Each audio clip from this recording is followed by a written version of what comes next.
Hola, bienvenidos. Vamos a hablar del metabolismo de los aminoácidos. Presentamos Daphne Savillón y Dani Zelaya. Aquí tenemos una imagen de la L-leucina, conocida famosamente como la reina de los aminoácidos. Vamos a hablar de algunos aspectos generales de este metabolismo. Por ejemplo, decimos pues que en cuanto a digestión de proteínas en la dieta, vamos a comenzar por el estómago. La ingesta de proteínas tiene una parte que pues estimula la síntesis de una hormona llamada gastrina, que va a estimular la liberación de pepsinógeno, que es una forma inactiva de la pepsina, una endopéptida gástrica, que va a producir fragmentos peptídicos. Es un proceso que continúa en el intestino delgado y por acción de peptidasas pancreáticas llamadas crimotripsina y tripsina y enteropeptidasas. Tenemos que los aminoácidos también se absorben en los enterocitos del intestino y se van a distribuir por la sangre hasta los órganos y tejidos. Vamos a hablar ahora del recambio de proteínas, o llamado recambio proteico, o en inglés turnover, que decimos que es un proceso continuo, como pueden ver en la imagen, es prácticamente un ciclo, proceso continuo que va a combinar la síntesis y degradación de las proteínas, como pueden ver aquí, proceso de degradación en proteínas y un proceso de síntesis en proteínas, y esto va a conformar el recambio proteico. ¿Y qué sucede? Evita que se acumulen las proteínas anormales o las que son innecesarias. Una proteína tarda de 1 a 2 días en comenzar a degradarse. Entonces, aunque las que están defectuosas, que decimos son oxidadas o que incorporan aminoácidos incorrectos, están mal plegadas o que han sufrido una modificación inesperada. Entonces, lo hacen mucho más rápido. En los eucariotas, las proteínas se pueden degradar por dos vías distintas. Se pueden degradar mediante los lisosomas, como podemos ver aquí en el comentario, o directamente en el citosol. En los procariotas solo se puede dar en el segundo caso. De cualquier forma, tenemos que las proteínas van a ocupar posiciones clave en la regulación o la señalización. Se recambian con mucha más rapidez que aquellas cuya actividad suele permanecer más o menos, digamos, constante en el tiempo. Ahora hablaremos de la degradación de las proteínas mediante los lisosomas, en vías de degradación intracelular de las proteínas. La degradación intracelular de las proteínas es algo que se lleva a cabo por medio de las enzimas, que son llamadas genéricamente proteasas o peptidasas, que actúan de manera coordinada encargándose de hidrolizar los enlaces peptídicos de las proteínas hasta llegar a sus aminoácidos constituyentes.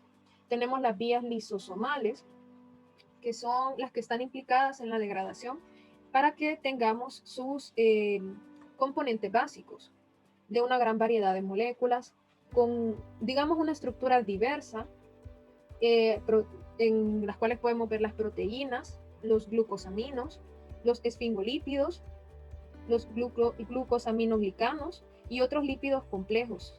Podríamos decir los ácidos nucleicos, los oligosacáridos, polisacáridos, en fin, etc. Estos son componentes que nosotros podemos reciclar que se pueden reciclar a través de rutas biosintéticas y en el caso de algunos de ellos también se pueden degradar para obtener energía. Entonces, tenemos mecanismos lisosomales de degradación intracelular de proteínas. Aquí vamos a ver, poco a poco les vamos a explicar cada uno de ellos, como ser la heterofagia, endocitosis, la autofagia mediada por chaperonas, la macroautofagia, microautofagia, que son mecanismos lisosomales, como podemos ver en este esquema, que son mecanismos que se pueden obtener para procesar energía.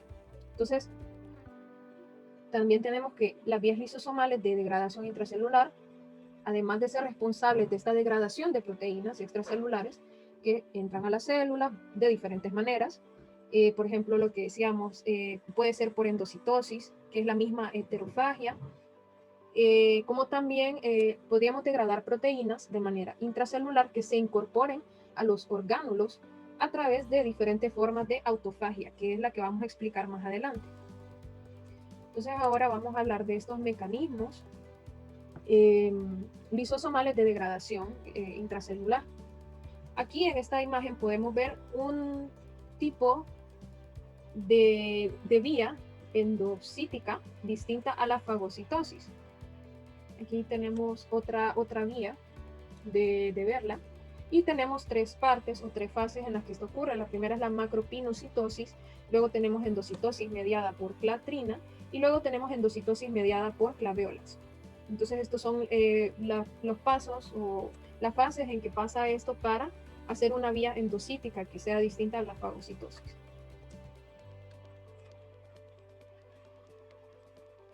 Aquí en esta imagen, regresando un poquito atrás, en esta imagen podemos ver, como les explicaba, que estos van a ser los principales mecanismos que nosotros tenemos para que ocurra también la llamada proteólisis lisosomal.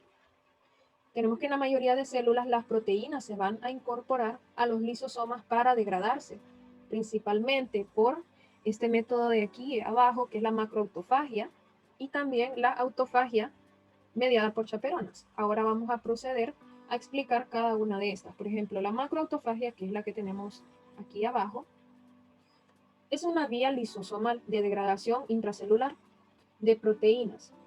Más conocida se ha denominado autofagia clásica o macroautofagia y es especialmente activa durante el ayuno. La macroautofagia comienza con una formación de una estructura membranosa. El fagóforo que se cierra para formar un autofagosoma, que es a su vez limitado por dos o más membranas y que va a secuestrar porciones más o menos grandes de citoplasma, incluyendo orgánulos enteros como las mitocondrias o los propios lisosomas. Una vez que nosotros formamos el autofagosoma, se va a fusionar con el endosoma secundario y con un lisosoma, y así van a formar un autolisosoma que al final posee una sola membrana al degradarse la más interna por las enzimas lisosomales. En este orgánulo es donde ocurre a un pH ácido la completa digestión de componentes, como ser los orgánulos, macromoléculas que fueron secuestrados, y esto es lo que sucede en la macroautofagia. Ahora vamos a hablar un poco de la crinofagia. La crinofagia quizá no aparece aquí en esta imagen, pero es parte de este mecanismo. La crinofagia es una técnica mencionada que también va a degradar proteínas, así como todas estas que estamos viendo por aquí, de secreción, cuando esta disminuye la demanda mediante un proceso llamado de la fusión de vesículas secretoras con endosomas tardíos y con lisosomas en lugar de con la membrana plasmática, permitiendo a las células adaptarse a variaciones en los requerimientos metabólicos. También se trata de un tipo de autofagia, como habíamos visto con la macroautofagia, aquí en esta parte de abajo estamos comentando, se va a tratar de un tipo de autofagia, pero que no va a ser muy extendido. Ahora vamos a hablar un poco de la microautofagia que tenemos por aquí en esta parte, y vamos a decir que la microautofagia es donde se internalizan pequeñas porciones del citoplasma en el lumen lisosomal. Y esto es gracias a que diferentes modificaciones como túbulos, vesículas, etcétera, de la membrana de estos orgánulos, produciendo las vesículas llamadas intralisosomales, que tras desintegrarse su membrana van a permitir que el contenido de las mismas sea degradado por las proteasas lisosomales. Todavía se dice que no se conoce si este proceso parece que actuara sobre todo en condiciones basales o que sea un proceso selectivo o no selectivo. Y ahora vamos a conocer cómo es que ocurre la autofagia mediada por chaperonas. Las proteínas se dice que atraviesan directamente la membrana lisosomal desde el citosol hasta el lumen del lisosoma.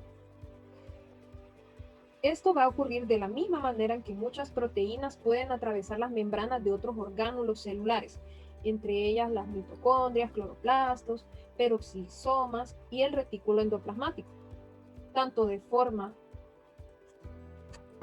contraduccional como posttraduccional, para alcanzar la localización intracelular adecuada. Tenemos que el transporte de esta manera, como vía de las proteínas, sustrato, ocurre por medio de la membrana lisosomal y requiere al menos una concentración, digámoslo así, de una concentración de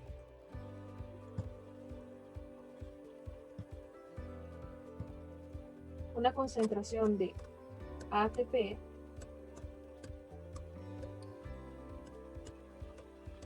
en magnesio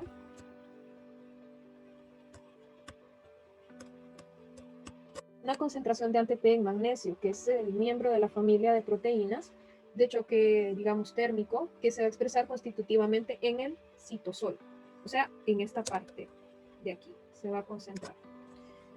Y una variante de ella la vamos a encontrar en el interior del lisosoma.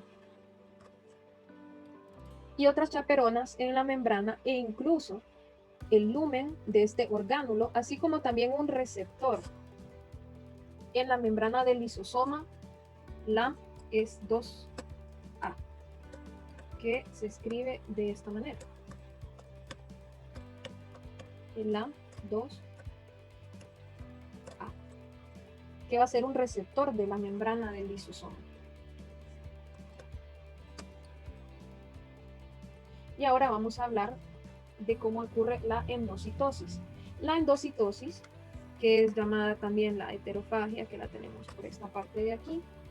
La endocitosis o heterofagia es el nombre con el que se conoce un número variado de vías de internalización de moléculas extracelulares o de la membrana plasmática, que para su degradación en los lisosomas, como podemos ver aquí, el proceso de su degradación, hasta sus monómeros constituyentes. Pero la endocitosis es mucho, mucho más que un conjunto de mecanismos para incorporar moléculas externas a la célula, porque este está jugando un papel clave en los procesos dispares como la regulación de muchas cascadas de señalización intracelular, como mitosis, la presentación de antígenos y la migración celular, entre otros. Y otra vía de internalización de material en células que tenemos también es la fagocitosis, que también va a tener lugar solamente en células fagocíticas especializadas en las que el material particulado y ozonizado puede ser captado e introducido en las células. Que justamente aquí lo que dice es que tenemos otra vía de internalización del material en las células, que va a ser la fagocitosis, y que es la que decimos que tiene lugar en células fagocíticas especializadas. Aquí podemos, como les decía anteriormente, por 3 partes o 3 fases, podemos ver un esquema general. Algunas vías endocíticas que van a ser distintas a las fagocitosis, y tenemos 3 principales vías, como les decía, o 3 fases, 3 maneras para este proceso, así como tráfico vesicular implicado. La clásica endocitosis, que va a ser mediada por clatrina, que sería la parte B. También tenemos en el centro y 2 vías que van a ser independientes de clatrina. Estas vías que van a ser independientes de clatrina, como la macropinocitosis que tenemos aquí en el A, y también la endocitosis mediada por claveolas a los lados. Estas van a ser independientes de la clatrina, a excepción del B, que sí va a depender de la clatrina. Ahora sí vamos a hablar de para qué sirve esta degradación lisosómica. La degradación lisosómica sirve para poder eliminar orgánulos intracelulares, proteínas o materiales procedentes del exterior por endocitosis, fragmentos peptídicos que van a surgir de maduración de proteínas de la ruta secretora, la apoptosis y autodigestión de proteínas en situaciones de ayuno. Quiere decir que en momentos de ayuno, este proceso de degradación lisosómica va a ser bastante útil. Tenemos esta proteína en ayuno, la lis-Fe-Glu-Argln, que es una proteína de la familia de las HSP70.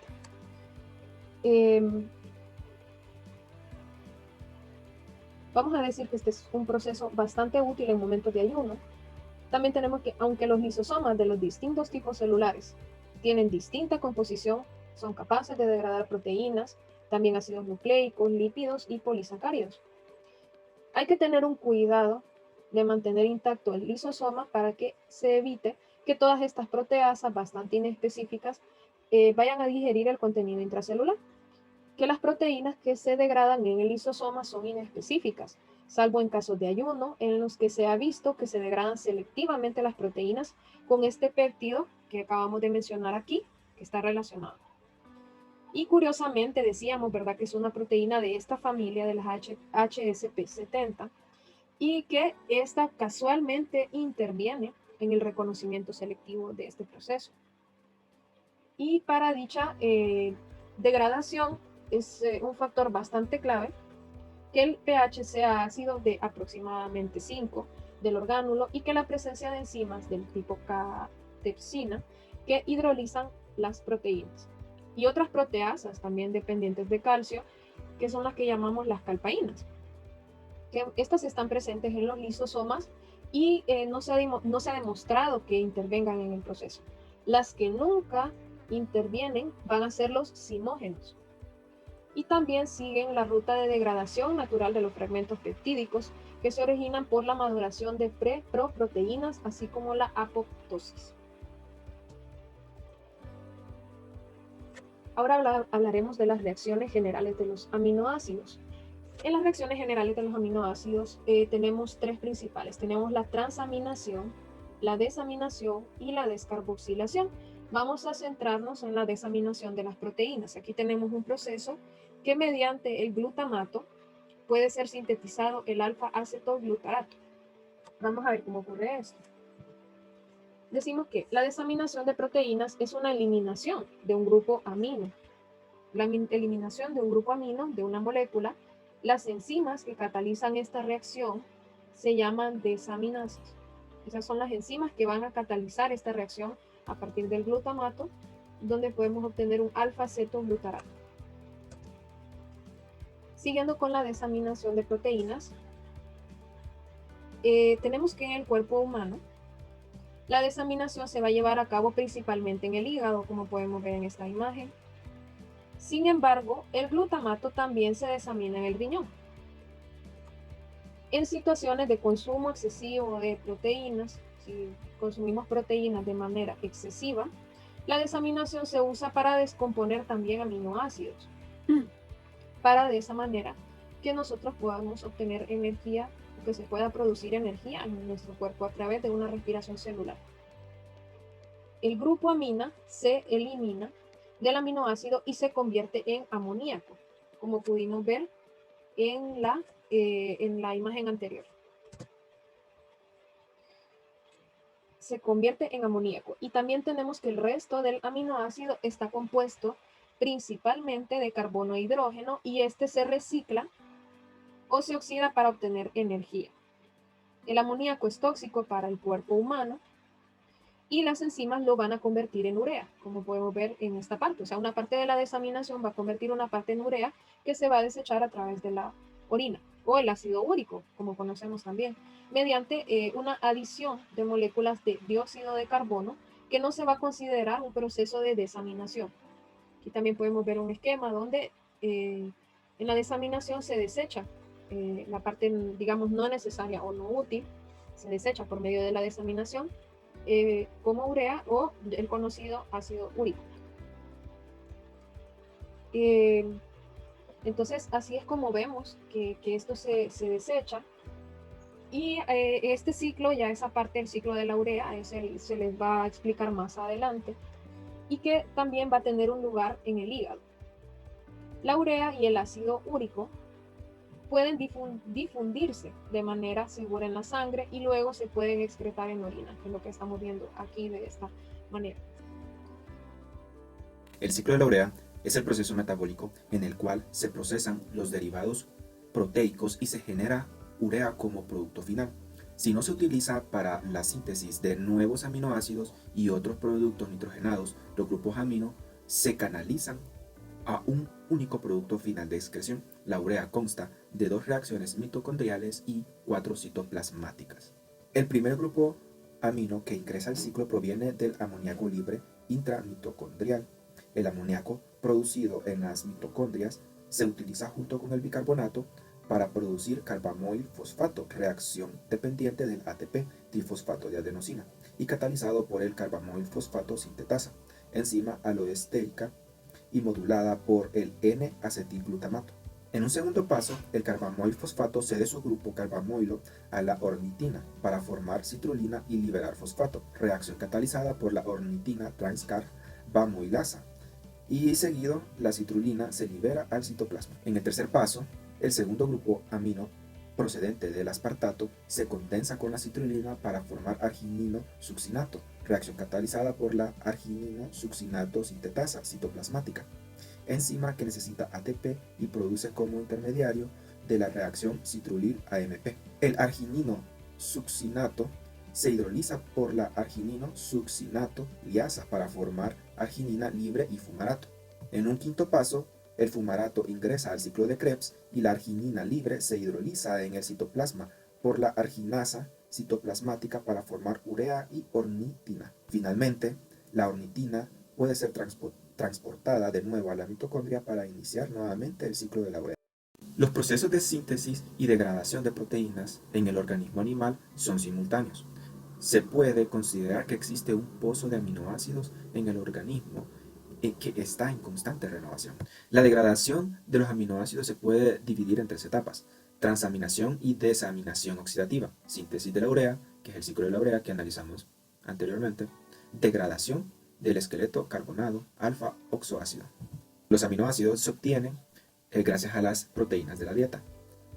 Estos aminoácidos se descomponen en amonio, el cual alimenta directa e indirectamente al ciclo de la urea para producir urea, producto para la excreción del nitrógeno. El esqueleto carbonado, alfa-cetoácidos, alimenta al ciclo del ácido cítrico, produciendo CO2, agua, ATP y oxalacetato. Y a su vez, el ciclo del ácido cítrico está en conexión con el ciclo de la urea por medio del aspartato y el arginino-succinato. El glutamato y la glutamina desempeñan un papel crítico en el metabolismo de aminoácidos, actuando como especies de recogida de grupos amino. En el citosol de los hepatocitos, la mayoría de los aminoácidos ceden su grupo amino al alfa-cetoglutarato para formar glutamato. El glutamato pasa a las mitocondrias, donde pierde el grupo amino en forma de amoníaco. En los tejidos extrahepáticos es el glutamato el que realiza este papel recogiendo el amoníaco en forma de nitrógeno amídico de la glutamina. Y esta pasa a las mitocondrias hepáticas. En el músculo esquelético es la alanina la encargada de transportar el grupo amino hasta el hígado. Tanto el glutamato como la glutamina como la alanina se liberan del grupo amino en el hígado para que allí entre a formar parte de la urea, producto de excreción del nitrógeno aminoacídico.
El glutamato y la glutamina desempeñan un papel crítico en el metabolismo de aminoácidos, actuando como especies de recogida de grupos amino.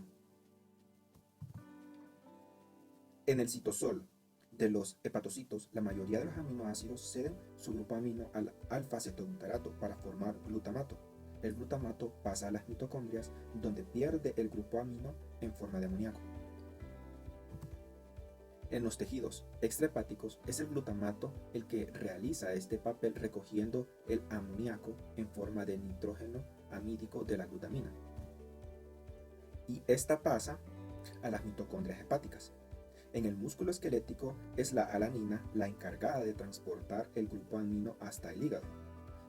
Tanto el glutamato como la glutamina como la alanina se liberan del grupo amino en el hígado para que allí entre a formar parte de la urea, producto de excreción del nitrógeno aminoacídico. Vamos a hablar de la ruta de cada uno de los aminoácidos. Tenemos las vías metabólicas de síntesis de aminoácidos y nucleótidos. Centrándonos en ellos, tenemos que la síntesis de aminoácidos y nucleótidos no va a presentar de manera cuantitativa la magnitud de síntesis de los glúcidos o los lípidos. Sin embargo, va a tener un interés en el orden en que son los principales compuestos nitrogenados. Tenemos que su formación, así como su degradación, las conocemos como rutas metabólicas, que tienen que estar bien equilibradas. Pueden ver ustedes en esta imagen la formación de ellas tiene que estar bien equilibradas para que entonces garanticen una necesaria formación de proteínas y de ácidos nucleicos. Ahora vamos a hablar de la biosíntesis de aminoácidos. La síntesis de los aminoácidos se va a desarrollar a un ritmo variable, porque va a depender de las necesidades que existan en la célula respecto a cada aminoácido particular. Tenemos rutas metabólicas que son muy variadas y que en el caso de mamíferos existen vías anabólicas para unos 11 aminoácidos denominados no esenciales, de los cuales vamos a estar comentando más adelante.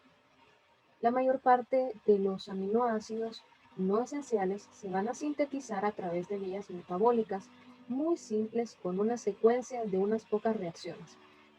Sustratos iniciales son metabolitos intermediarios del ciclo del ácido cítrico, de la glucólisis o de la ruta de pentosas fosfato. Y estas moléculas que antes acaba de mencionar, ¿qué van a aportar a este proceso? Estas moléculas van a aportar el esqueleto carbonado y van a incorporar nitrógeno orgánico fundamentalmente del glutamato o la glutamina. Como pueden ver aquí las reacciones, dice que van a fundamentalmente a aportar del glutamato y la glutamina el esqueleto carbonado. Va a haber una incorporación de amoníaco. Como pueden ver aquí en la reacción, va a haber una incorporación de amoníaco a los aminoácidos a través del glutamato y de la glutamina. Bien. En la mayoría de los aminoácidos, el grupo amino procede del glutamato mediante una reacción de transaminación. Si recuerdan, en los primeros momentos del video hablábamos de las reacciones principales que van a tener los aminoácidos, que una es la transaminación, otra es la desaminación, que la abordamos en esa parte del video, y la otra es la descarboxilación. Entonces aquí la que ocurre es la primera, en aquel tema ocurre una reacción de transaminación. Entonces, igual a las descritas que tenemos para el proceso de catabolismo. El glutamato tenemos que se va a sintetizar a partir, en la primera reacción, aquí en la reacción A, el glutamato se va a sintetizar a partir de amoníaco y alfa-acetoglutarato, que es metabolito del ciclo del ácido cítrico. En una reacción de aminación directa catalizada por la enzima glutamato deshidrogenasa. La misma enzima que va a realizar una desaminación localizada en la matriz mitocondrial, que tiene una diferencia que en la ruta biosintética la enzima utilizada como coenzima al NADPH que podemos ver aquí y no al NAD+. Y mediante la glutamina sintetasa se realiza una segunda reacción de aminación sobre el glutamato, que sería nuestra reacción B. eh, sobre el glutamato para obtener la glutamina. ¿Y qué podemos decir de la glutamina? La glutamina es uno de los principales sustratos utilizados por transaminasas, y las aminotransferasas para poder incorporar grupos aminos sobre los esqueletos carbonados. Ahora sí hablamos de las rutas anabólicas de los aminoácidos. Las rutas biosintéticas son muy variadas. Algunas requieren una única reacción y otras son de gran complejidad. Los aminoácidos no esenciales tienen vías biosintéticas relativamente simples, mientras que las rutas sintéticas de los esenciales son bastante complejas. Eso lo vamos a ver un poquito más adelante de estos contenidos.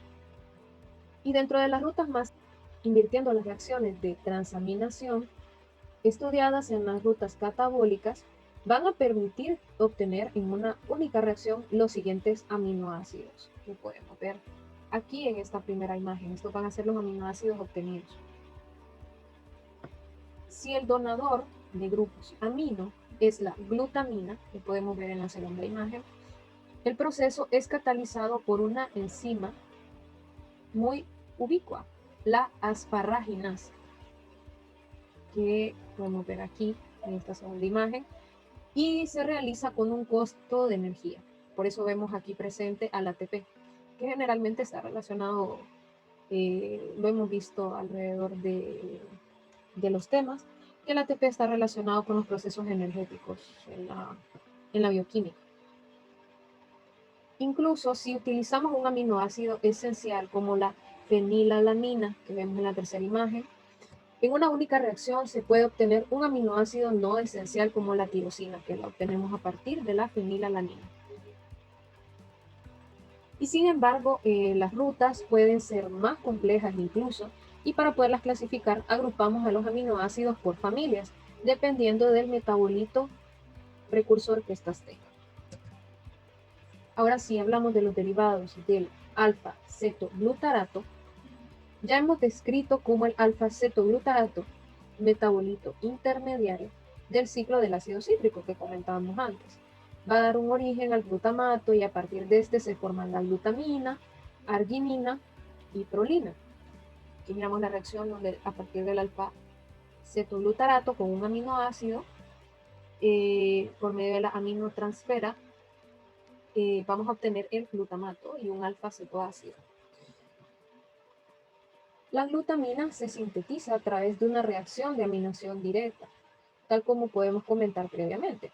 La arginina se obtiene en el ciclo de la urea y aunque la mayor parte de ella se rompe por acción de la arginasa en ornitina y urea, puede proporcionar la suficiente cantidad de aminoácido para el recambio proteico de un individuo adulto. No así en las personas jóvenes que necesitan cantidades elevadas para su crecimiento. Y ahora vemos los derivados del 3-fosfoglicerato. Tenemos ahí el comentario que es un intermediario de la glucólisis y también por medio de reacciones de transaminación y reducción se puede sintetizar la serina, como podemos ver aquí en esta imagen. Y a partir de esta serina vamos a obtener dos aminoácidos, la glicina por una eliminación de un átomo de carbono a través de un transportador y el tetrahidrofolato que va a mover unidades activadas de un átomo de carbono. La síntesis de cisteína requiere una participación, además de la serina, que va a proporcionar el esqueleto carbonado de otro aminoácido, la metionina, que le va a suministrar el átomo de azufre. En una primera reacción, la metionina se convierte en S-adenosilmetionina y va a perder un grupo metilo y va a reaccionar con la serina para dar un aminoácido llamado cisteína. Y ahora hablaremos de la regulación de la síntesis de los aminoácidos. Esta regulación de las vías biosintéticas aminoácidicas se va a llevar a cabo mediante diversos mecanismos. ¿Cuál es el eje de esta regulación? Y es que en la célula parte de la determinación de las necesidades. Se considera que una parte de los aminoácidos necesarios para una síntesis proteica, alrededor de 3/4 partes, se recupera de los formados en la degradación de proteínas y tan solo el resto debe incorporarse con la dieta o en último caso ser o que vuelva a ser sintetizado de nuevo. La retroregulación o regulación conocida en inglés como feedback es un sistema común en las vías biosintéticas de los aminoácidos, de tal forma que un producto final bloquea la enzima inicial de la ruta, deteniéndose el proceso cuando la demanda del producto disminuye y su concentración aumenta. En rutas divergentes se requiere un aumento de concentración de todos los productos finales para poder bloquear la primera enzima. Y en un tipo de regulación que denominamos una inhibición concertada. En rutas compartidas, esta regulación ha de estar muy bien coordinada para evitar una detención de la síntesis de un aminoácido escaso debido a una sobreproducción de otro. Para que se puedan evitar estas situaciones, la célula dispone de varias estrategias de inhibición concertada. Quiere decir que la célula ya dispone de mecanismos para prevenir que sucedan estas situaciones y que van a asegurar la perfecta coordinación de las síntesis necesarias. Entonces la célula ya tiene preparados mecanismos para regular cómo se sintetizan los aminoácidos. ¿Y qué podemos decir de la biosíntesis de nucleótidos? Como vemos en el comentario, hay dos rutas metabólicas para formar nucleótidos. La primera son las llamadas vías de nuevo, que se van a realizar a partir de precursores simples. Y la segunda forma son las vías de reciclado, en las que se utilizan bases y nucleósidos que ya están existentes en la célula. Esas son dos rutas o dos caminos por las cuales se pueden formar los nucleótidos. Y las enzimas que catalizan la síntesis de las purinas y pirimidinas forman parte de grandes complejos enzimáticos. Tenemos que bases y nucleósidos existentes en la célula van a proceder de la dieta o de la degradación de sus propios ácidos nucleicos. Las cantidades intracelulares de nucleótidos son muy bajas, a excepción del ATP, que mirábamos en la primera unidad. Y la velocidad de la síntesis de los nucleótidos es utilizada como un sistema de regulación de los procesos de división celular y síntesis proteica, ya que la cantidad de nucleótidos presentes se constituye en un factor limitante para luego sintetizar el ADN y el ARN. O sea que tenemos una limitante. Sencillas estarían las que el producto de esta reacción, la cistationina, por mediación de la cistationasa, enzima que va a requerir del fosfato de piridoxal, y se divide en cisteína, ácido alfa-oxobutírico y amoníaco. El producto de esta reacción, la cistationina, por mediación de la cistationasa, enzima que va a requerir del fosfato de piridoxal, y se divide en cisteína, ácido alfa-oxobutírico y amoníaco. Va a ser un factor limitante para que se pueda sintetizar ADN y ARN. Ahora vamos a hablar de la síntesis de aminoácidos esenciales y no esenciales. Tenemos en este espacio tenemos un listado de algunos de los aminoácidos no esenciales, entre ellos la alanina, la asparagina, aspartato, cisteína, glicina, prolina, y entre los esenciales algunos la histidina, isoleucina, leucina, la treonina, valina, y también tenemos las llamadas familias sintéticas por precursores metabólicos. Estos que están en color en negrita son precursores metabólicos de estos aminoácidos que están abajo de ellos. O sea que son los iniciadores de rutas metabólicas para estos aminoácidos que les preceden en sus listados.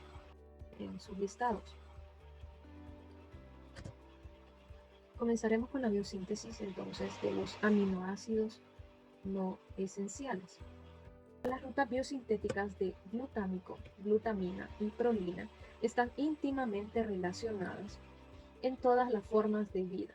Los tres se degradan y biosintetizan vía alfa-oxoglutarato, como podemos ver en esta reacción. Ya se ha visto cómo el ácido glutámico se forma a partir de amoníaco y de alfa-oxoglutarato por la acción de la L-glutamato deshidrogenasa que cataliza esta reacción reversible. Esta reacción es de suma importancia fundamental en la biosíntesis de cualquier aminoácido en todas las especies, ya que es una ruta primaria, si no es que la única, de formación de los grupos alfa-amino a partir del amoníaco. Y a continuación también tenemos la transaminación, esta siguiente reacción de aquí abajo, la transaminación del ácido glutámico con los alfa-oxoácidos correspondientes, que constituye a la vez la vía principal de introducción de glucosamino en la mayoría de los aminoácidos. La glutamina se va a formar entonces a partir del ácido glutámico, como podemos ver en esta segunda reacción. Vamos a obtener la glutamina a partir del ácido glutámico por acción de la glutamin sintetasa, que es la que cataliza una reacción compleja en varias etapas, y el resultado global es esta reacción que podemos ver. También comentar que la prolina se va a sintetizar a partir del ácido glutámico. Aquí tenemos un esquema de la síntesis de la prolina, que era lo que mencionábamos, que la prolina se va a sintetizar a partir del ácido glutámico. El gamma semialdehído, que podemos ver aquí, glutámico, esta estructura de aquí, es un intermediario clave en la biosíntesis y puede reemplazar a la prolina como factor de crecimiento en mutantes de Escherichia coli, que han perdido la capacidad de sintetizar prolina. De nuevo, el gamma semialdehído glutámico en solución acuosa existe en equilibrio con el producto cíclico 1-pirrolín 5-carboxílico, que es el producto cíclico que tenemos aquí al lado derecho. La reducción del semialdehído completa la síntesis entonces de la prolina. Ahora, la vía metabólica entre el glutamato y la prolina es reversible, en aquellos organismos que van a contener la prolina oxidasa. Tenemos estos comentarios, por ejemplo, que en tejidos animales va a existir la 4-hidroxi-L-prolina, en el colágeno y en otras proteínas. 4 aspectos importantes: el átomo de oxígeno del grupo hidroxilo se deriva del oxígeno atmosférico, como se revelan las experiencias de incorporación isotópicas. En segundo punto, la prolina es un precursor de la hidroxiprolina del colágeno. Esta es una conclusión que se desprende de experimentos en que la administración de la prolina fue marcada a ratas y resultaba en proteínas de tejidos con hidroxiprolina que fue altamente marcada. Como tercer punto, la prolina libre no es sustrato para la reacción de hidroxilación, con experimentos con sistemas microsomales de embrión de pollo que incorporan la prolina marcada en hidroxiprolina de proteína y que revelan esta aparición se retrasa mucho en la relación con el momento en que añadimos la prolina marcada. Esto sugiere que la prolina unida en enlace peptídico es el sustrato real de la reacción de hidroxilación. Y como cuarto punto, la síntesis de la hidroxiprolina del colágeno es catalizada por un sistema enzimático asociado a la fracción microsomal de la célula. Aquí en este esquema al lado izquierdo tenemos la hidroxiprolina. Como comentario, que todas las observaciones sugieren que esta síntesis de la hidroxiprolina en el colágeno va a ocurrir en una reacción que va a implicar 3 etapas. Entonces aquí podemos ver las etapas de la síntesis de la hidroxiprolina en el colágeno. Estudios de síntesis de hidroxiprolina en el colágeno en presencia de puromicina un antibiótico que impide el alargamiento de la cadena durante la síntesis de proteínas. Indican que los fragmentos polipeptídicos largos se hidroxilan, pero los cortos no lo hacen, y que esto va a proporcionar una fuerte evidencia circunstancial para la intervención del protocolágeno, que tiene un peso molecular aproximado de 10 a la 4 a 10 a la 5, como sustrato de la hidroxilación. La hidroxilación del protocolágeno catalizada por la colágeno-prolina hidroxilasa requiere iones ferrosos, ascorbato o otro agente reductor a alfa-oxoglutarato, que no es consumido en la reacción, y oxígeno molecular. La conversión del protocolágeno hidroxilado en colágeno es catalizada por enzimas de la fracción soluble de la célula. Y ahora hablamos de la biosíntesis de aspartico y asparagina. El ácido aspartico puede derivar del oxalacético por una transaminación del correspondiente a alfa-cetoácido, oxalacetato, con glutamato, que es la primera reacción que podemos observar por aquí. Además, el aspartato puede derivarse de la aminación directa de fumarato, reacción catalizada por la aspartasa, L-aspartato amoníaco liasa.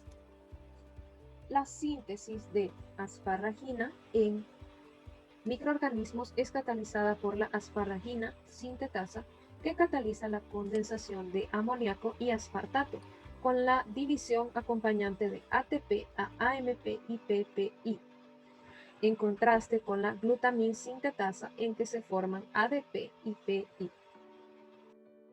La asparagina sintetasa de animales, como comentario, superiores va a emplear en lugar de amoníaco la glutamina como donador de nitrógeno.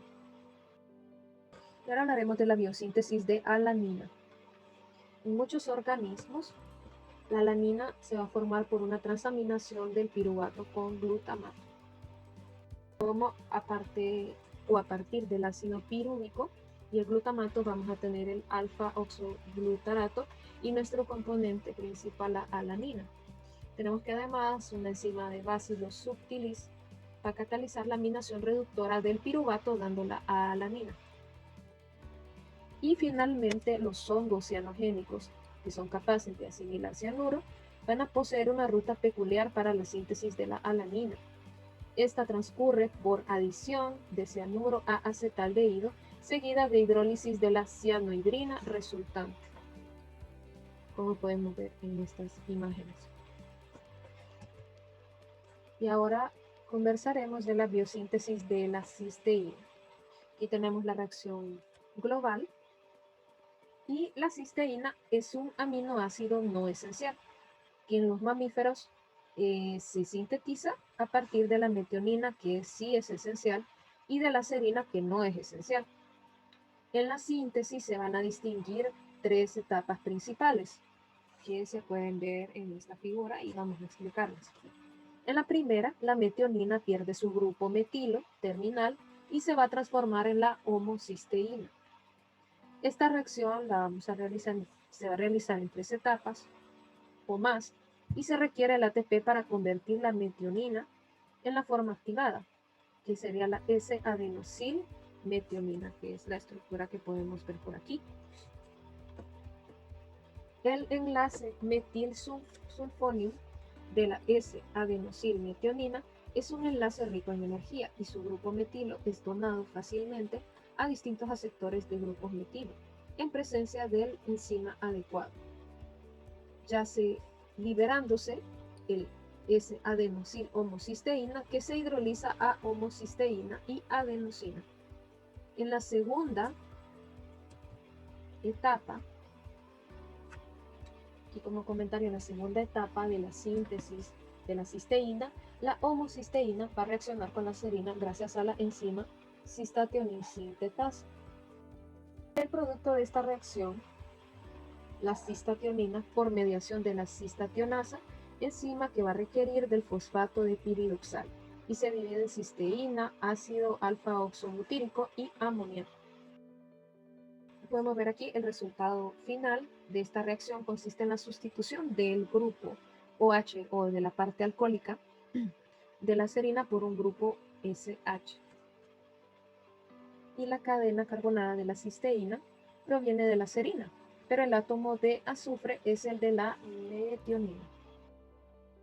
Se conoce una ruta alternativa para la síntesis de cisteína, que sería la enzima serina sulfhidrasa, L-serina hidroliasa, añadiendo SH2, que es una enzima piridosalfosfato catalizada, la síntesis de cisteína a partir de serina y SH2, que podíamos ver aquí en la anterior.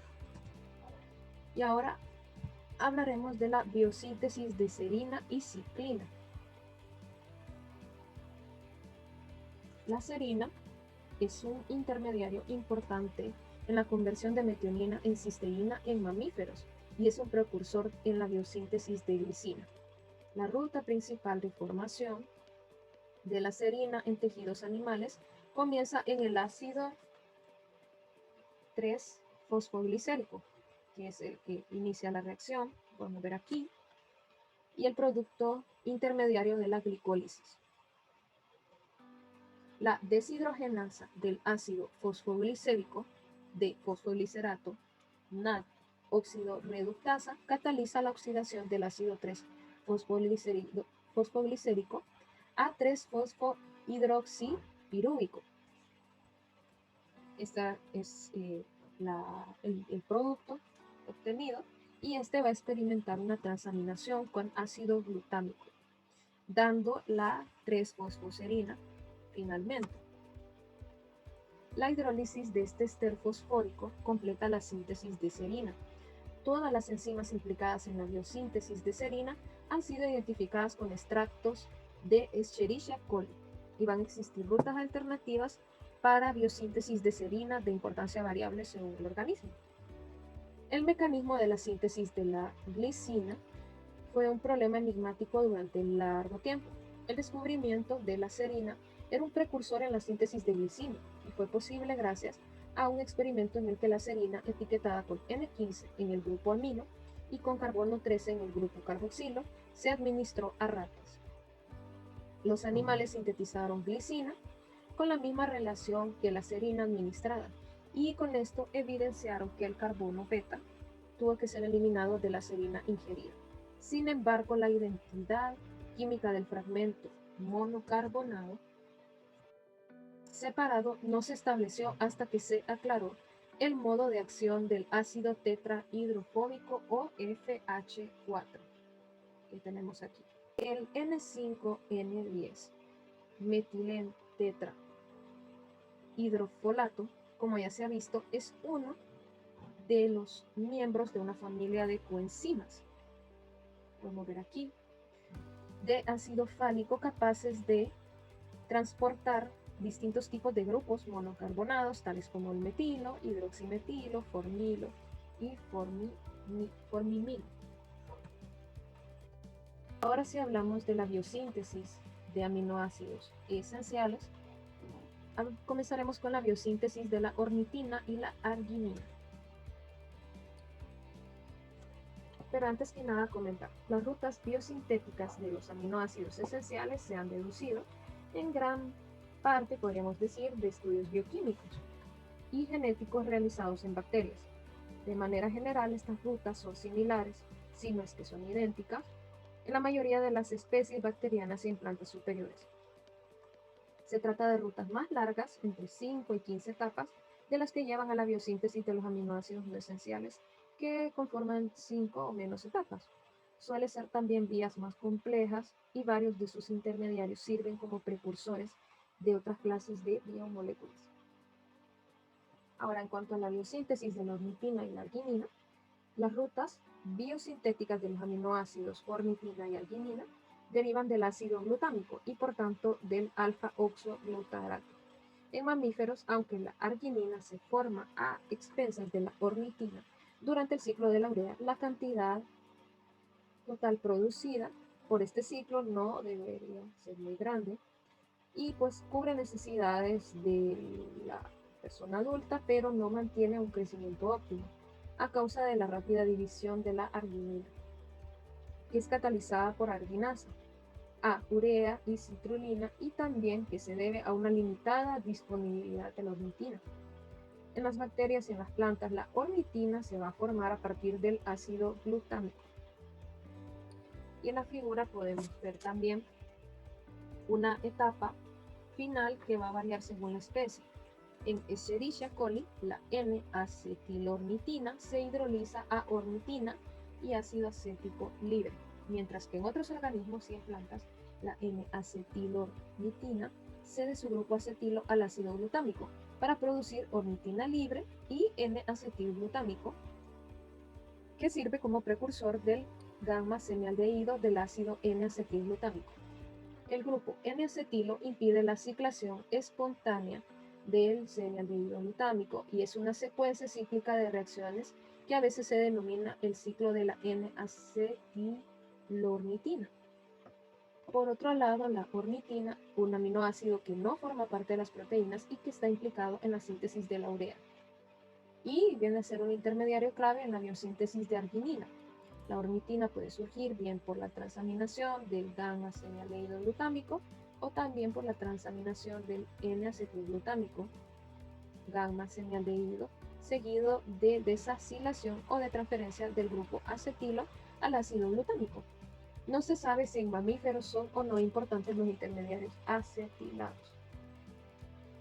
Y la enzima ornitina transcarbamilasa cataliza la condensación de ornitina con carbamilfosfato, formándose la citrulina y el fosfato inorgánico. Luego la citrulina se condensa a continuación con el aspartato en una reacción que va a requerir de ATP y de magnesio, una concentración de ATP y magnesio, que es catalizada por la arginosuccinato sintetasa.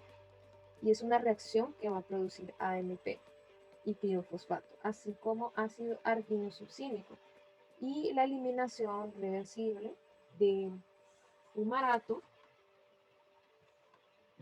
a partir de este último catalizada por la L-arginosuccinato, arginina liasa, que completa la síntesis de la arginina. Aquí tenemos el arginosuccinato, la citrulina, la ornitina y aquí la arginina, que es nuestro producto de interés. Y en biosíntesis de aminoácidos derivados de aspartato tenemos la treonina, metionina y la lisina. Ahí como comentario dice que la biosíntesis de treonina, metionina y lisina, todas ellas van a requerir la formación intermedia del beta semialdehído aspartico, que deriva del aspartato en una reacción secuencial que va a tener dos etapas. ¿Cuál va a ser su primera etapa? En su primera etapa, la enzima aspartato quinasa o ATP L-aspartato 4-fosfotransferasa cataliza la formación de beta-aspartil-fosfato, que es subsiguiente reducido a aldehído. La reacción catalizada por la aspartato quinasa ocupa una posición clave en la biosíntesis de treonina, metionina y lisina y es un punto importante del control metabólico. En Escherichia coli hay 3 aspartatoquinasas distintas, cada una de ellas que específicamente están inhibidas por la treonina, metionina y la lisina de manera respectiva. La retroinhibición o feedback que se había comentado antes de un paso catalizado por más de una enzima. La aspartatoquinasa sensible a metionina ha sido caracterizada parcialmente por tener un peso molecular de 160. Y en cuanto a la biosíntesis de la treonina, que aquí tenemos la biosíntesis de la homoserina y la treonina en esta imagen. A partir del aspartato aparece esquematizada en esta manera. Entonces, a partir del aspartato, aquí podemos ver la biosíntesis de la homoserina y la treonina. La deshidrogenación del beta semialdehído aspartico produce la homoserina, que por intermedio de una quinasa se convierte en alfa-homoserina fosfato. La O-homoserina fosfato, que es esta estructura que podemos ver en esta parte de aquí. La última etapa en la síntesis de la treonina está catalizada por la treonina sintetasa, una enzima que es dependiente del fosfato de piridoxal y que va a convertir a la homoserina en treonina. El mecanismo que conlleva esta reacción ha sido esclarecido recientemente. Si se marca con oxígeno 18, el disolvente, la marca radiactiva, aparece en el hidroxilo de la treonina, pero no lo hace en el fosfato liberado. El deuterio del disolvente se incorpora en las posiciones alfa y gamma de la treonina.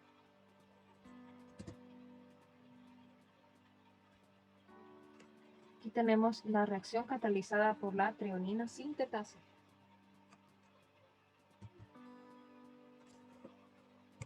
Y como comentario tenemos que esta enzima se encuentra en ciertos microorganismos y en ciertos tejidos de mamíferos.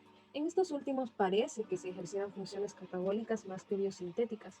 El esqueleto carbonado de la metionina, al igual que el de la treonina, va a proceder de la homoserina, que a su vez deriva del aspartico, y debido a una serie de reacciones que no tienen lugar en los mamíferos. En cuanto a la ruta metabólica de la metionina en microorganismos, se puede dividir en 3 etapas. La primera sería la síntesis de cistationina a partir de homoserina y cisteína. Luego tendríamos la conversión de la cistationina a homocisteína. Y por último, la conversión de la homocisteína a metionina. En sistemas de mamíferos, N5, metil, FH4, que es en punto 4, mencionada como la velocidad máxima constante de síntesis de metionina a partir de este compuesto, que va a requerir el sistema reductor flavínico y de S-adenosilmetionina. Esta sirve como donador de grupos metilo para la biosíntesis de metionina en una reacción que requiere cantidades catalíticas de S-adenosilmetionina. No se ha establecido en tales sistemas el requerimiento para una coenzima B12. Además de las reacciones con participación de FH4, la metionina puede formarse por transferencia de grupos metilo a partir de una serie de moléculas donadoras. A su vez, la homocisteína es uno de los varios posibles aceptores de grupos metilo. Aquí tenemos una tabla referente a los grupos donadores y aceptores de grupos metilo. Entre los donadores tenemos la metionina, entre los aceptores la homocisteína, y así un listado de estos grupos donadores y aceptores de los grupos metilo. Aquí vemos la biosíntesis de lisina. En esta biosíntesis tenemos que considerar 2 rutas principales. Una es la del ácido diaminopimélico, que es la principal en bacterias y plantas superiores, y la otra es la del ácido alfa-aminodipíco, que es común a la mayoría de los hongos. El ácido alfa-E-diaminopimélico deriva en último término de piruvato y de aspartato. El ácido alfa-aminoadípico proviene del acetato y del alfa-oxoglutarato. Y en la ruta del ácido diaminopimélico, una condensación inicial entre piruvato y el semialdehído aspartico produce después una deshidratación en ácido 2,3-dihidropicolínico. La reducción de este ácido seguida de la apertura del anillo y succinilación da ácido N-succinil-E-oxo, L-alfa-aminopimélico, que por transaminación produce el ácido diaminopimélico. Una serie de etapas de desacilación, epimeración y descarboxilación completan la síntesis de la lisina.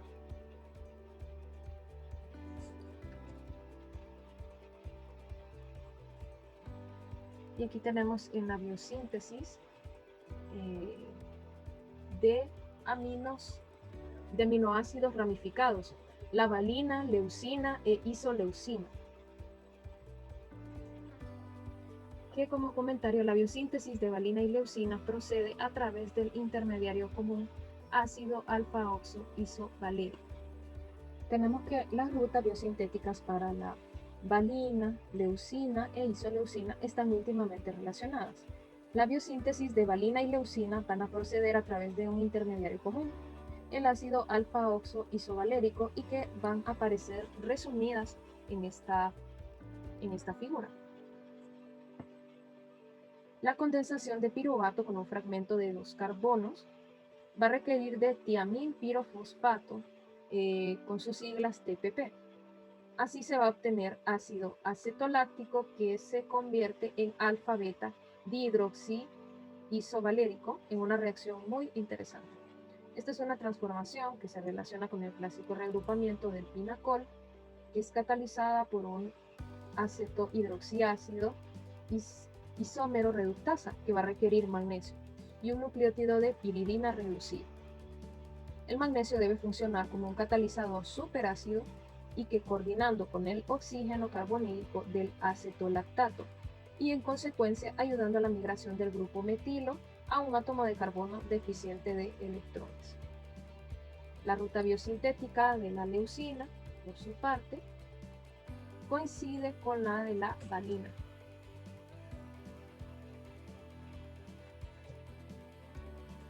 Va a coincidir con la de la valina hasta el ácido alfa-oxoisovalérico,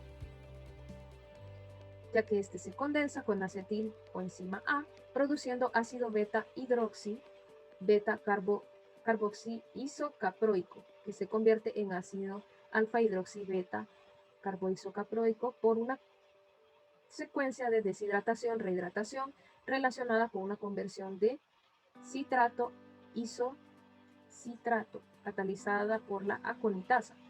Si bien la beta-hidroxi-beta-carboxiisocaproato isomerasa es distinta químicamente a la aconitasa. Y en cuanto a la síntesis de la isoleucina, la ruta biosintética de la isoleucina va a derivar de la treonina. Como podemos ver aquí, se va a derivar de la treonina.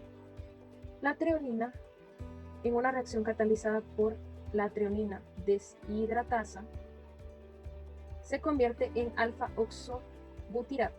Este cetoácido se condensa con acetaldehído activo, produciendo el ácido alfa-aceto alfa-hidroxibutírico, que es esta estructura que tenemos por aquí, el ácido alfa-aceto alfa-hidroxibutírico. La síntesis de la isoleucina a partir de este intermediario es similar a la de la valina a partir del acetolactato. De hecho, las mismas enzimas están implicadas en las mismas secuencias de reacción, excepto en la última etapa de transaminación catalizada por transaminasas distintas. Continuando con la biosíntesis de los aminoácidos esenciales, hablaremos de la biosíntesis de la histidina. La biosíntesis de la histidina va a implicar una secuencia de reacciones complejas y muy poco corrientes. El sistema ha sido ampliamente estudiado en Escherichia coli y Salmonella, y los mecanismos de regulación han sido bien documentados.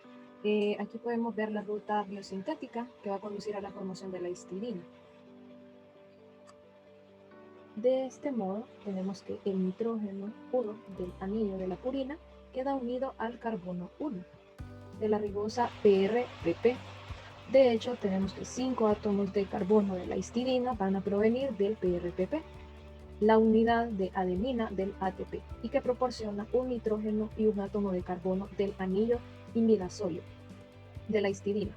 El otro átomo de nitrógeno de este anillo proviene de la glutamina, el cual es un aspecto importante de esta vía es que el 5-amino imidazol 4-carboxamida ribonucleótido que se produce en la reacción de división que forma el anillo imidazolio es un intermediario en la biosíntesis de purinas.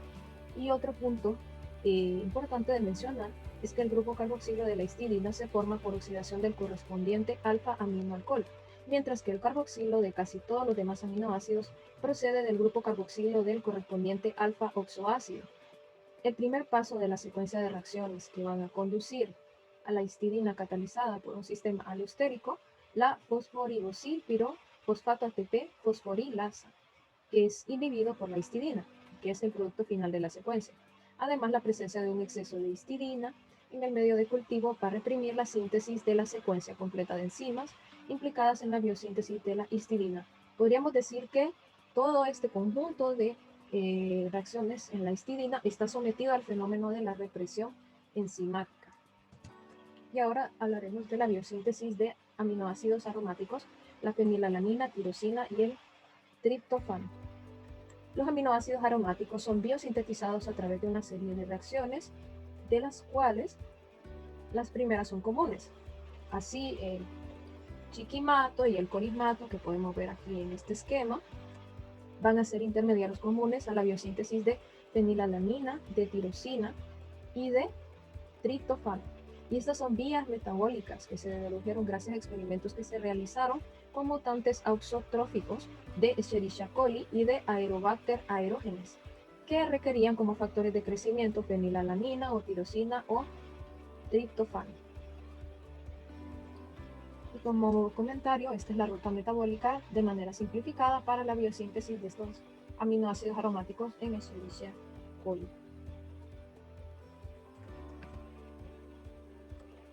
Aquí tenemos el mecanismo de aromatización a partir del ácido chiquímico.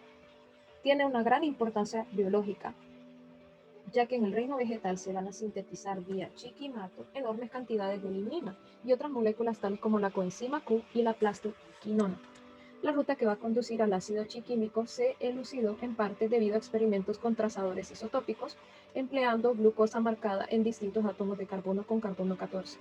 De este modo, se estableció que los carbonos 1, 2 y 7 del chiquimato derivaban de un intermediario de la glicólisis de 3 átomos de carbono, el fosfoenol pirúvico, y que los carbones 3, 4, 5 y 6 provenían de un intermediario de 4 átomos de carbono del ciclo de las pentanosas o eritrosa 4-fosfato.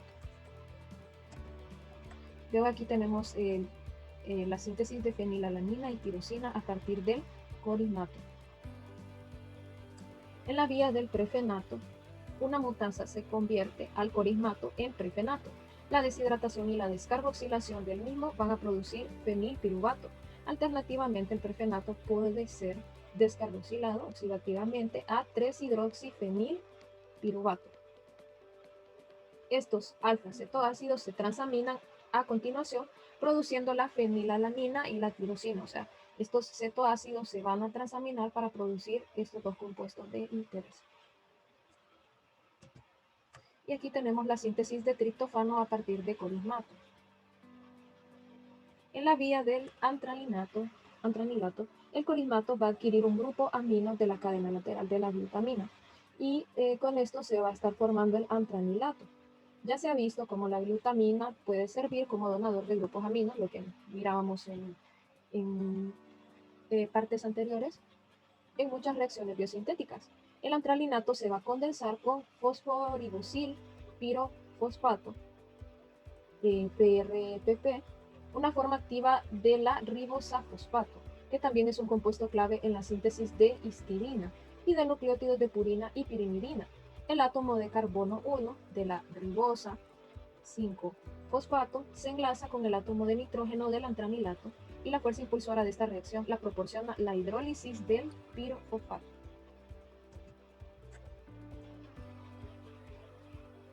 Tenemos que en esta pequeña imagen, la porción de ribosa del fosforibosil lantranilato va a sufrir un reordenamiento.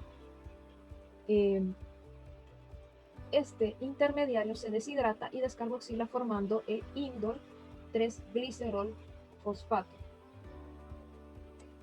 que podemos ver aquí, el indol 3-glicerol fosfato, que finalmente este indol 3-glicerol fosfato va a reaccionar con serina y va a formar el triptófano, como podemos ver en la segunda reacción. Esta etapa final está catalizada por la enzima triptófano sintetasa, que ha sido un objeto considerable de atención, entre otras razones, debido a que las subunidades enzimáticamente activas han sido utilizadas como una prueba experimental de uno de los principios básicos de la genética molecular. La colinearidad entre las secuencias de tripletes nucleotídicos en el DNA y la secuencia de aminoácidos de su producto genérico. Tenemos que la enzima alfa-2 beta-2 consta de 4 subunidades y que puede disociarse en 2 subunidades, alfa y una subunidad beta-2. La subunidad aislada podría catalizar esta primera reacción que vemos aquí. Y las cadenas beta, como podemos ver aquí, se pueden ver asociadas en el trímero beta 2 y pueden catalizar esta segunda reacción. La reducción de nitrógeno a amonio se lleva a cabo por bacterias o en simbiosis con algunas especies vegetales, leguminosas y algunas leñosas no leguminosas, y se conoce como fijación biológica del nitrógeno. Los organismos capaces de fijar nitrógeno se conocen como diazótrofos. Esta propiedad está restringida solo a procariotas y se encuentra muy repartida entre los diferentes grupos de bacterias y algunas arqueobacterias. Es un proceso que consume mucha energía que ocurre con la mediación de la enzima nitrogenasa. El nitrógeno molecular es una molécula extraordinariamente estable. La energía de su triple enlace es de 225 kilocalorías por mol, valor muy superior a la del triple enlace del acetileno, que es de 110 kilocalorías mol. Por tanto, se requieren condiciones muy drásticas para su reducción a amoníaco en el laboratorio. Sin embargo, millones de toneladas de nitrógeno son convertidos a amoníaco cada año por los organismos ya mencionados, en condiciones relativamente suaves. La conversión de nitrógeno a amonio en todos los organismos estudiados requiere un reductor potente y un catión divalente. En algunas especies el reductor es la ferredoxina, un portador de electrones, cuya reducción se acopla a la fotosíntesis o a procesos degradativos según las especies. El proceso se realiza gracias al complejo enzimático de la nitrogenasa, que consiste al menos de dos tipos de subunidades. Una de ellas, una ferromolibdoproteína, que contiene un molibdeno, 14 hierros y 16 sulfuros inorgánicos por molécula. La otra, una ferroproteína, que contiene hierro, 4 sulfuros inorgánicos. El complejo intacto es inhibido por el oxígeno y las bajas temperaturas. El pH óptimo para la fijación está próximo a 7. El donador último de electrones en la fijación biológica del nitrógeno es el piruvato, que es un requerimiento absoluto en sistemas intactos. El metabolismo del piruvato genera electrones y ATP. Hablaremos de la asimilación en moléculas biológicas de este metabolismo de aminoácidos. Aquí como comentario tenemos que hay una actividad microbiana que va a ser muy intensa en suelos aireados y que va a ser responsable de la transformación de nitrato a casi todo el amoníaco que está llegando al suelo. Y este proceso lo vamos a conocer como nitrificación. ¿Y de qué trata la nitrificación? La nitrificación pues se lleva a cabo en dos etapas. En la primera etapa, el amoníaco se va a oxidar a nitrito por bacterias quimiolitotróficas aerobias del género Nitrosomas. Los electrones van a fluir desde el sistema amoníaco, deshidrogenasa primario, a través de una cadena respiratoria que va a contener al citocromo hasta el oxígeno, y a este transporte de electrones se le va a acoplar la síntesis de ATP, fosforilación oxidativa. Siempre que nosotros tenemos presente ATP en cualquiera de estos procesos, esto no quiere decir que vamos a tener un proceso donde se va a llevar a cabo energía, siempre que tenemos el ATP. A continuación, de un modo análogo, el nitrito se va a oxidar a nitrato por bacterias del género Nitrobacter, las cuales obtienen energía del proceso. La fuente de carbono para ambos grupos bacterianos es el CO2, y como resultado de estas reacciones de nitrificación, el nitrato constituye la fuente principal de nitrógeno disponible en el sucio para las plantas en la superficie. Ahora, ¿cómo se absorbe este nitrato del suelo eficazmente por las plantas superiores? Decíamos que esta asimilación va a seguir dos etapas. La primera etapa es cuando la nitrato reductasa cataliza la transformación de NO3 a NO2, y la segunda etapa es cuando la nitrito reductasa cataliza el NO2 en NH3. Ahora hablaremos de la asimilación del amoníaco. Como ya habíamos visto en bloques anteriores, tenemos mucha influencia de amoníaco en rutas metabólicas de los aminoácidos. Entonces, tenemos que la asimilación de nitrógeno molecular y de nitrato va a acabar dando amoníaco como un producto final, aunque el catión amonio se va a incorporar en los compuestos nitrogenados orgánicos y va a seguir una serie de reacciones distintas. Existen tres procesos que son cuantitativamente los más importantes en muchas células vivas.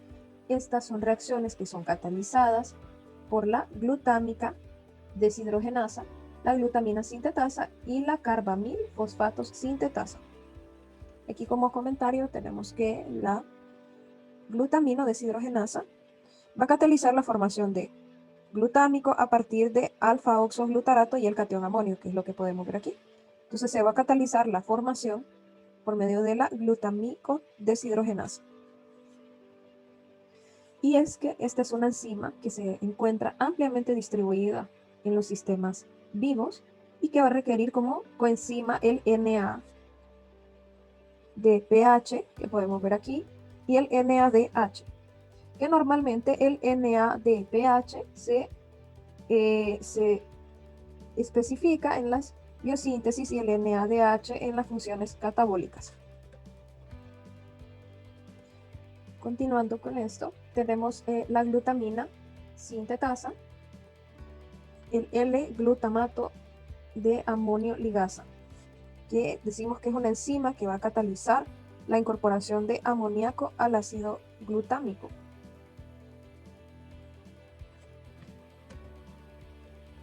Y finalmente la carbamil fosfato sintetasa, que es ATP carbamato fosfotransferasa, va a catalizar la reacción de incorporación de amoníaco a varios productos sintéticos, notablemente a pirimidinas y urea.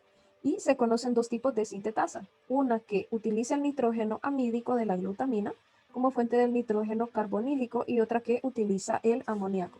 Estas son las dos rutas propuestas. En una, como bien dice, utilizamos la glutamina como una fuente de nitrógeno carbonílico y la otra se utiliza el amoníaco. Y bueno, como comentario final, los enzimas microbianos van a utilizar la glutamina como donador de nitrógeno. Los enzimas que van a requerir amoníaco no se encuentran en escala evolutiva, no se han encontrado en esta escala evolutiva y están por bajo de la lombriz de tierra. Muchas gracias.